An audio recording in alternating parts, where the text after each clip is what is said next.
Hello, friends, and welcome to this week's edition of The Poet, the Pastor, the Pundit podcast, opining on the intersection of faith and politics. We are members of a progressive Christian faith committed to embodying God's love in a fully inclusive way and to activating God's vision of shalom through the work of justice and peace. We take time each week to comment on current events through the lived experiences that have shaped us and through an ever-evolving faith that responds to the needs of those who suffer unjustly in our world. We share from the heart, and we thank you for tuning in. We are the poet, the pastor, and the pundit. Thank you for listening.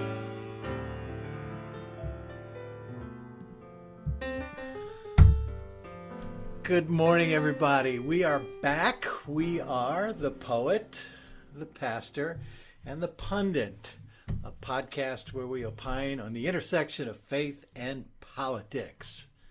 So, in the world of faith and politics, how are you doing today? Terrible. Terrible. You are no, I'm fine. I'm actually fine. For me. For you? And how are you, our pundit? Yeah, I'm enjoying life. Yeah, spring is That's here. A good thing. Oh gosh, Yes. the weather has finally my gosh. changed. Baseball season has started. Monday night, my grandson's first baseball game of this year. So. Yeah. What position does he play? Pitcher, shortstop, Wow. and center field. Wow. That keeps him pretty busy. Pretty busy. And I woke up and I was willing to open my eyes this morning. Yeah. And the birds were tweeting. Weren't they, Yes. though? Yes. Very, very melodious this morning. And there's one little birdie that has about 3 different sounds in a row. Okay. And they're all very different, like wee, over and over again. I was like, imagine that.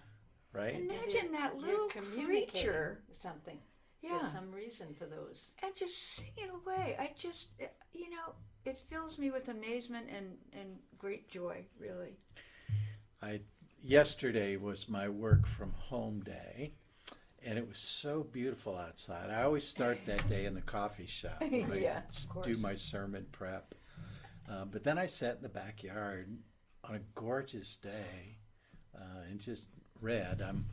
It's a little sales pitch. I'm reading John Fugelsang's Separation of Church and Hate. Mm-hmm. And if any of you listening are interested, there is a national mm-hmm. sort of book club reading of this every Thursday, 6 to 7 Eastern in May. Every Thursday in May. Okay. And I'm going to read a couple of quotes and have you react to them in a minute. But I've read it. So I spent the day yesterday in this gorgeous spring air, just reading and sitting outside. By the way, this book, Separation of Church and Hate, you can tell I'm the former librarian. It looks kind of ponderous, but it's an easy read. It's hard to hear it, but it's easy to read it. Wow. Yeah, John Fugelsang is an American humorist, a la Mark really? Twain. Raised by, I love the opening line, I was raised by 2 people who got married because they didn't keep their promise. One was a nun, one was a Franciscan brother, and they both gave up their vows to marry each other. I love that But story. his theology is sound. His reading of Scripture is solid. Wow. He adds humor and wit to what is a very serious subject and takes on Christian nationalists and confronts them with because of their brand of Christianity. Right. Wow, that sounds excellent.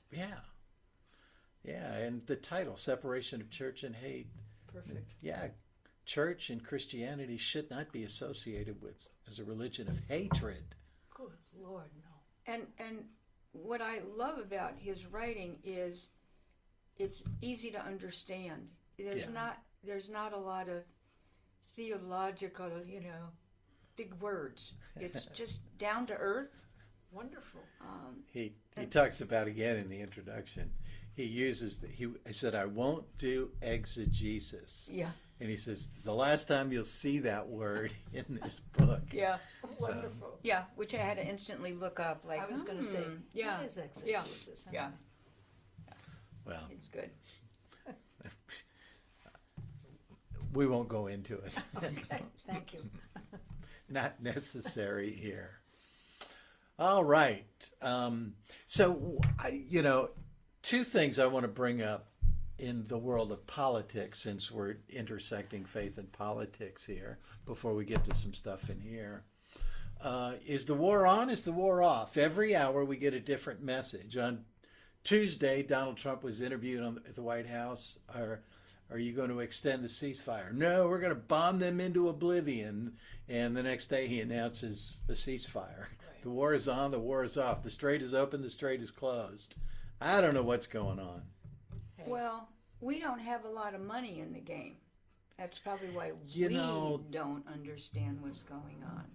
I was telling myself this morning, every decision is now being made through the framework of how much money do I make if I do this? Right. Mm-hmm. Right. You know how you were talking about us doing our autobiographies through the lens of race? Yeah, for our listeners, they're not going to know that. And Becky wasn't in the class on white privilege, so she's not going to know that. No, I wish I had been. Well, one of our assignments from said pastor was to, in the context of white nationalism and white privilege, was thinking about our own personal autobiography through the lens of race, which is really interesting and challenging for those of us who grew up in a very WASP environment. That's the one thing. Yes. But regarding Trump and the war off again, on again, off again, on again, people are getting wealthy by betting on one thing or the other. Well, they don't have to bet on it because they have insider information. And there you go. And it's the ultra wealthy are becoming ultra wealthier. Yep. Because of this stunt that I believe he pulls. Yes. Stunt is a really good word. And military personnel are going to die. Yes. In the process. Have died. Will continue to die. And 150 school children died. I was just going to say, and it's not just on our side that we need to feel apologetic about, because those innocent girls in an Iranian school need not have died ever at all. Absolutely. But that is at Trump's feet. Yes. And okay. At some point, he's going to brag to the world about how he opened the strait. Mm-hmm. The strait only closed because he started a war that we didn't need. Right. Watch this. Yeah, he'll do anything. I saw a great little reel, and an Iranian in their religious garb. Okay, so the headpiece, whatever it's called, wrapping, white with black robes, and they meet. And there's a red line on the ground. And Trump is on one side and Iranian official is on the other, and they are nose to nose. And the Iranian backs up and he draws a red line. Trump crosses it. Backs up some more. Draws a red line. Trump crosses it. Backs up again. Draws a red line. Trump passes it. Stands on the edge of a cliff. Draws a red line. Trump steps over it and falls off the abyss. Oh, wow. Jon Stewart did this piece this week about the Fox News pundits describing, the first one says Trump's playing chess. Mm-hmm. The second one says he's playing 3D chess. A third one says he's playing 4D chess. And the fifth one says he's playing 5D chess. It's like, what are we doing here? And the Iranians are playing checkers, right? Yeah. This is the perception of the Trump genius that they can, and they are so far ahead of us in terms of bringing people to the table who have a deep understanding of what's going on. Meanwhile, we send Jared Kushner and Steve Witkoff and J.D. Vance And the best of the best. but Kushner and Witkoff aren't even officially They representatives have of our no government. government authority whatsoever.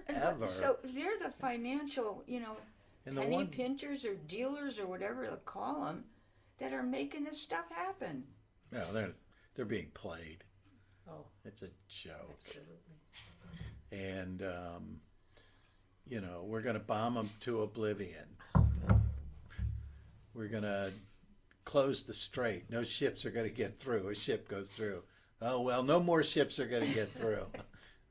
The strait is open. The strait is closed. We have no idea what's going on. No, it's I don't know. We're purposefully being twirled about. I mean, the American citizens, are we just purposely being twirled about? Because every day, there's something. And I know you and I have talked about it, but on earlier days, and geez, it might have only been a month ago, things were so chaotic coming out of the White House, and so many bad things were happening. I told pastors that I don't even want to open my eyes in the morning. I just want to cover my head and not even see it. Yes. And now things are so much worse, and I'm walking around like this is normal. This is still not normal. I know I paid twice as much this year for the same healthcare package I had a year ago. I'm paying $10 a gallon, $10 more to fill my tank up this month than I did a month ago. Yep. That's what I know. And that's what, many of us are feeling. I Yes. shop weekly, and my gosh. already store shelves are empty, and prices on goods are 5 cents to 25 cents more per item than they were last week. Yeah. The gas for our cars is $1 more on average what it was a month ago. But diesel has doubled. Really. And how do the grocery shelves get filled? But by trucks that run on diesel, so those prices are going up. And think of the trickle down economy. I choke when I say that, but think of it this way. Okay, the trucks need diesel. Yes. The fellows who drive the trucks need to be paid in order to buy the diesel, in order to move the trucks that bring the goods, that stock the shelves. All of them need gas in their cars to get there. Gee. I mean, they go to a distribution center. All the employees need gas in their cars to get there, Yes. to reload it on trucks that require diesel to take it to your home store. I mean, and the other thing is, I read an article, appropriate for Northern Illinois, fertilizer. Yes. Yeah. Well, think of what that's going to mean. What percentage? A large percentage of the fertilizer used by farmers around the globe also comes through the Strait of Hormuz. India, and we mentioned this last week, India last week had 30 days of fertilizer stockpiled. After that, they have nothing, which means that the farmers can't get the crops out. Right. And people are going to start starving in a country with 1.2, 1.3 billion people. Farmers in the U.S. are supposed to be planting their crops right now and can't get fertilizer. What's going to happen? Well, for one thing, they're planting fewer amounts of crops, corn and soybeans. They're restricting their planting. So even if everything is 100%, they're going to produce much less, Correct. by 25% than they did last year. Which is India's problem without the fertilizer. The farmers can put something in the ground, but Right. the level of production needed to feed a country with 1.2 billion people Really. Right. is going to, so people are going to be starving there. Okay, and then if we try to provide food assistance, how is it going to get there? Yeah. Ships requiring oil Yeah. to move. Yeah. So I'm going to switch gears a little bit. The Atlanta Journal-Constitution came out with a article on our director of the FBI, Kash Patel, and it was reported that he's openly drunk during the day at meetings. Really? He's locked away somewhere where nobody knows where he is, and the federal government has had to issue like SWAT team preparations because the director of the FBI is incommunicable and we don't know where he is, and so they have to prepare SWAT teams to start busting open doors because we don't have the director of the FBI. There's a video of him at the Olympics with a big glass of beer, just chugs it down in one gulp, which will become relevant in a second. He uses a private jet to fly around the world and to his girlfriends, and they quoted 24 anonymous sources from within the FBI and talking about his lack of leadership skills and abilities, this whole thing. That's not what I'm bringing up here. What I'm bringing up here is Kash Patel is now suing the Atlanta Journal-Constitution for, wait for it, $250 million. And in order to prove the case as defamation, this is the director of the FBI suing a newspaper for writing a story about him that he doesn't like to the tune of $250 million. He has to prove that all 24 sources said he was never drunk or that he couldn't be found, and that in spite of hearing that, the author, she took it upon herself to write this story in spite of what the sources said. So he's not going to win this case, but this is our director of the FBI. This sounds like a script from some wildly crazy writer. Joseph Heller couldn't come up with this. Yeah. Joseph Heller. Good You would point. think, no, We that's should not. read that as a comparative study. Catch-22. Catch-22.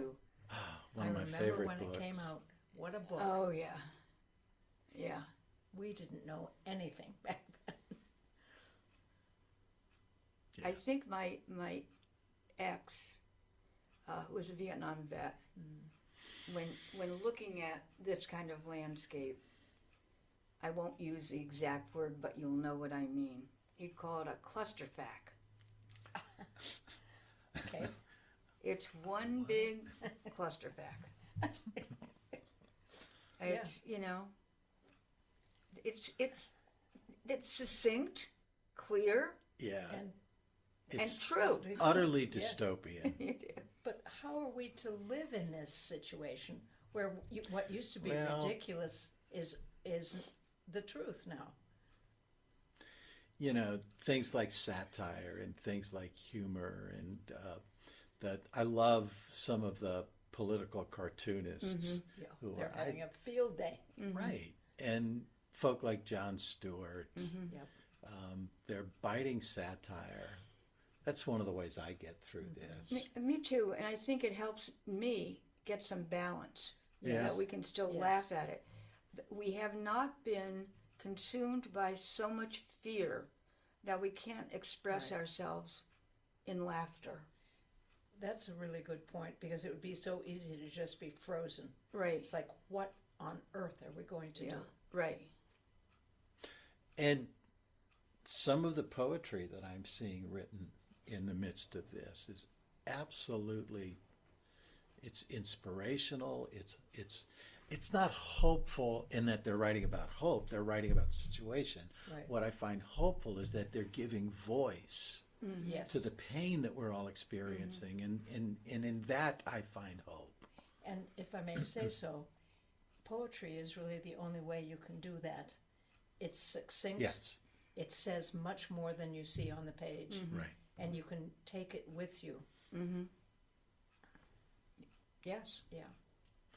I have yet to see, and maybe I haven't been paying attention, what artists are creating in response to this. And here I mean the canvas on canvas. I mean, we look at the post-World War II and what Edvard Munch was doing, what Pablo Picasso was doing, Yep. and they too were giving voice on canvas Yes. to what the world was experiencing, and I want to start looking for that. Well, we have Doug Overton, who just had a show at That's right. Amy's husband. Amy I don't know him.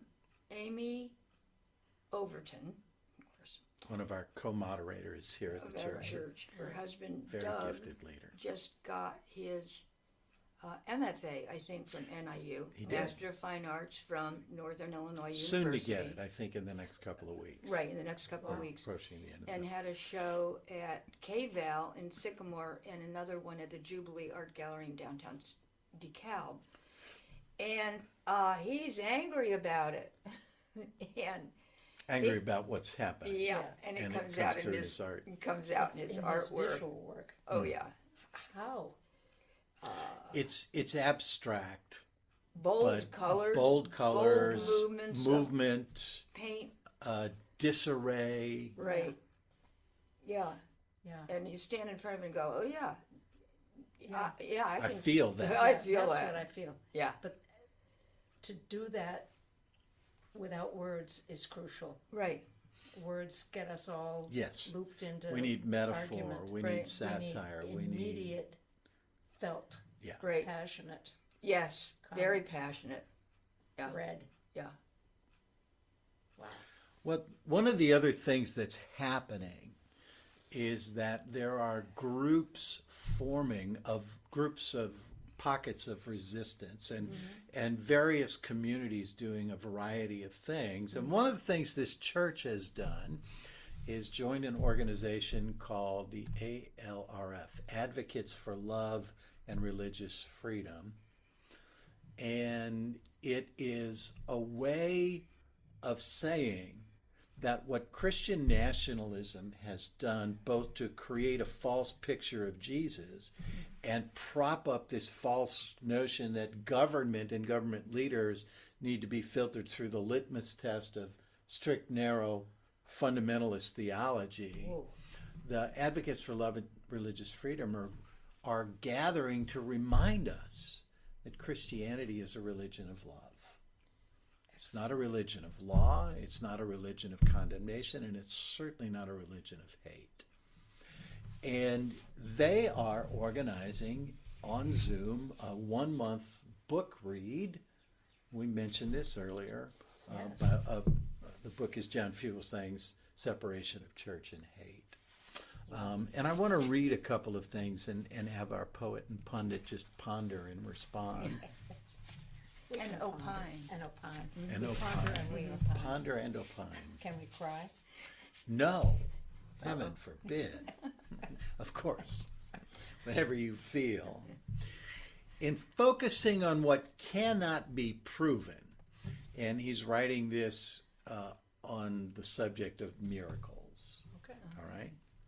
On focusing on what cannot be proven, namely miracles, many Christians fall into the trap of a Christianity that's more about defending the supernatural than embodying the moral teachings of Jesus.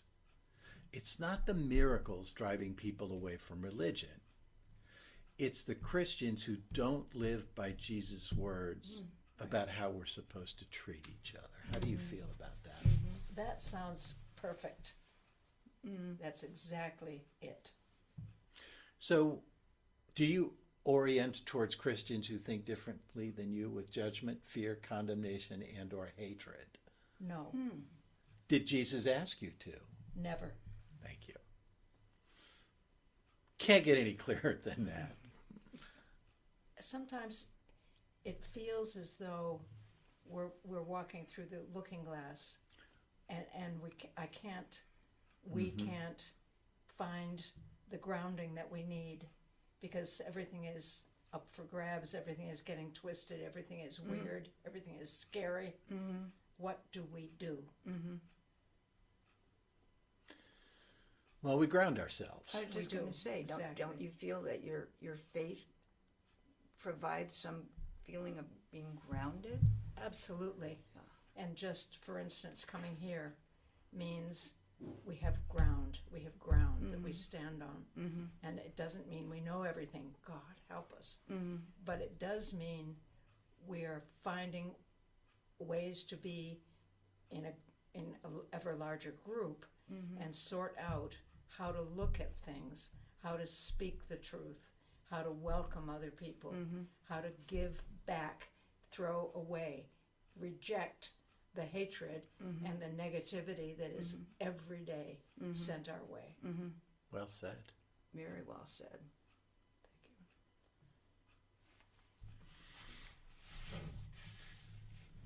This is in keeping with what we've been doing over the last 5 weeks on the white privilege work that we've been working through.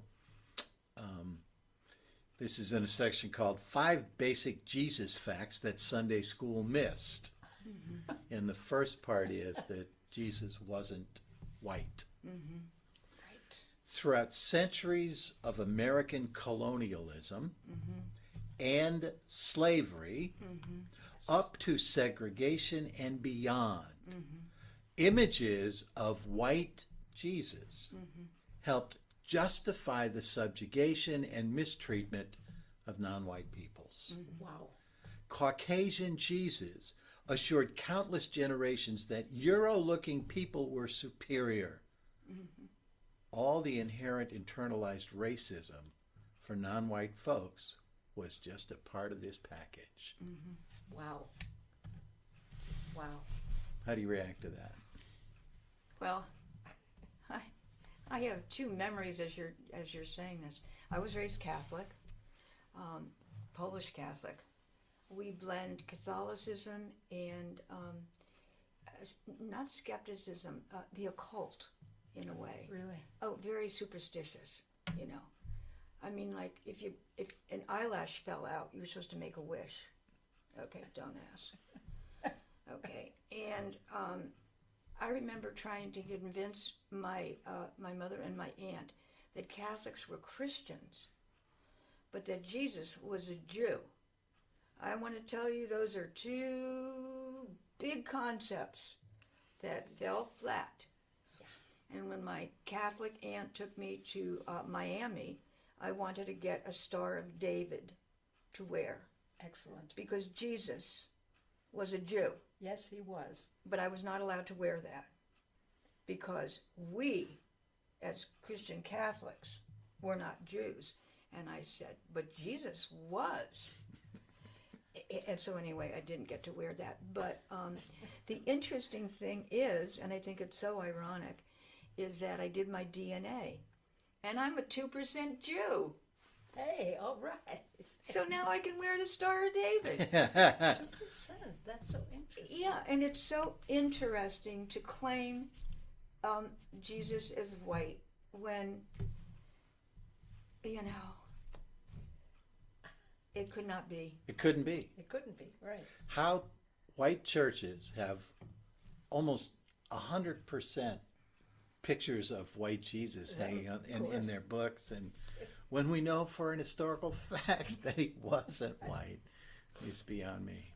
And then he was Jewish. Yeah. Then the other, and you know, even the term Christianity, Jesus didn't start that religion. No. Jesus was a Jew until the Absolutely. day he died.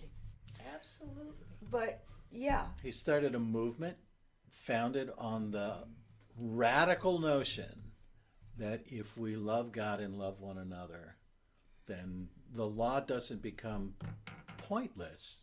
It becomes, in his words, fulfilled. Exactly. So I loved this quote in the book. And this is important to me. I identify as a liberal, a progressive, but I hate what culturally now attaches to that label. And what John Fugelsang does in the book is just go to Merriam-Webster, yeah, and he's now making the argument that not only was Jesus a Jew, but he was a liberal. yeah. Imagine that. Not in the political cultural context and its associated meanings that we have today, but and so I'm going to read this definition and ask you, does this describe you or the kind of Christian you want to be? Liberalism, a philosophy based on belief in progress and stressing the essential goodness of the human race. Freedom for the individual from arbitrary authority, and protection and promotion of political and civil liberties. Right on. Okay. Wow. Yeah, that's a mouthful. Yeah, but Right. it's right there. It's absolutely right. That is both the political orientation I embrace and the theological orientation Absolutely. I embrace. And I just, it might have been in this book, realized how much of a political statement Jesus was trying to make Yes. at that time. It wasn't only affecting his Jewish brethren who were condemning him. Right. Okay, there was a lot going on between his people and the Roman Correct. Yes. Oligarchy. oligarchy in Yeah. the country. Yeah, the Pharisees didn't crucify Jesus. Right, Right. The Romans did. That's Right. right. but And they were egged on. Well, But no, how interesting not really. that fact is not acceptable to many thousands and thousands of people. right, it isn't. Well, they love to say the Jews Right. did it. So Right. John Dominic Crossan, in his book The Birth of Christianity, talks at length about this. And he says we need to stop perpetrating the lie that the Jews crucified Jesus. Really. Can you imagine that it's It's- still thought?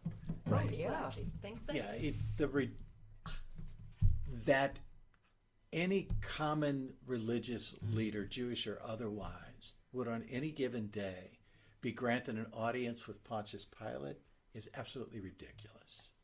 Under what circumstances could I walk into the governor's office today and get a meeting and persuade him to kill somebody on my behalf? That's what John Dominic Crossan is saying. That didn't happen. So then why is that story told that way in our scripture, and why do we perpetrate that lie today? Because within the context of Rome, there were a number of minority religious sects who were being persecuted, each vying for the attention of Roman authority to restrict the amount of persecution they would suffer.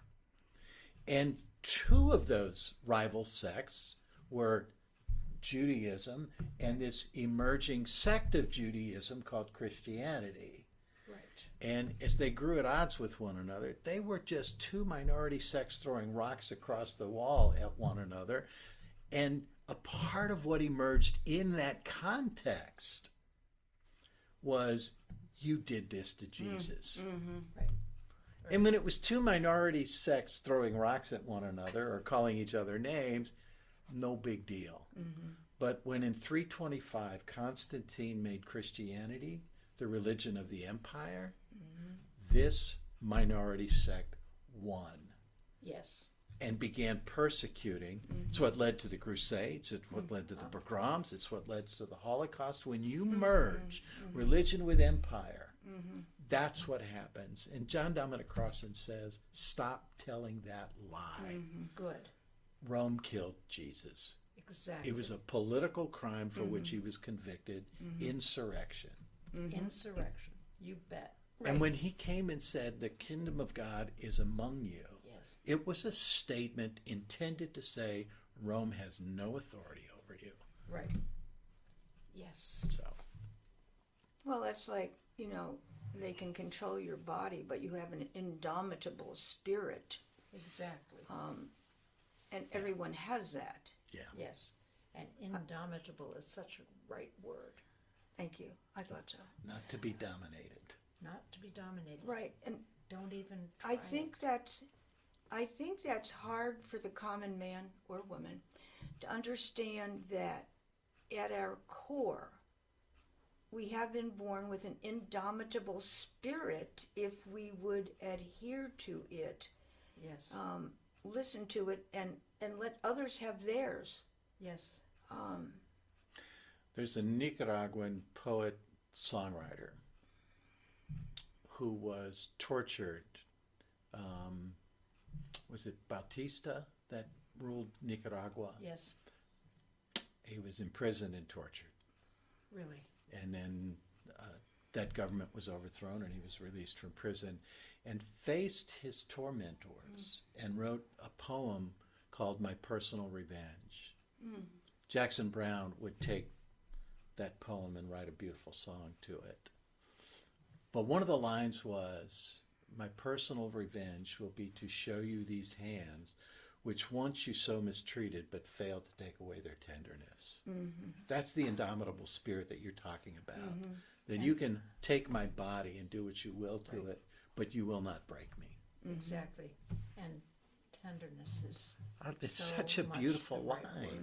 word. And so instructive to us who are living through this time. Yes. You can do what you want, but our spirit will not be broken and you will not take away our tenderness. Exactly. And I think that's more the movement isn't angry anymore. It's recognizing that internal power, that Yes. gifted power, and going about it peaceably, dancing in the streets, music, Dancing, Exactly. music, froggy humor, costumes, showing up in frog costumes, humor, dinosaurs. Yes. you know, right. and But it's so much the right way. And what my favorite thing about every march, reading the signs. oh yeah, They are so clever. They are so humorous. They are so witty Yes. and so resistant. And they're lining this main streets several deep. I think that's clearly in the favor of the liberals. Yeah. Yeah. I think my favorite sign that I've seen so far. Yeah, it was in the last march, No King's March. Trump is the worst president since Donald Trump. On that note, let us say our goodbyes. Any final word? Keep fighting. Keep fighting. I love it. Any final word? What's your shirt say? Oh, this is Vote. good. Yes. Tell them Ruth sent you. Okay. Yeah. The pearls. Yes. Ruth is my heroine. Yes. And I listened to a podcast by a young man whose name I don't remember, but he calls himself the Woke Ginger. He's a red-haired guy, and he wears a woke hat. And that'll be my next apparel. Okay. Right. Because I'd rather be woke Stay away. than not. Yeah, Yes. Jesus used to say, let those who have eyes to see. Yeah. Stay away. Yeah. Yes. And my final word is we're in this together. We need each other. We will get through this. Thank you for listening. We are the poet, the pastor, the pundit, opining on the intersection of faith and politics, and we'll be back soon. Thank you. Well, another week has come and gone. We have done our best to give you all something to think about from the perspective that we have as progressive faith seekers. We invite you to tune in each week as we, the poet, the pastor, and the pundit, opine on the intersection of faith and politics. Thank you for listening.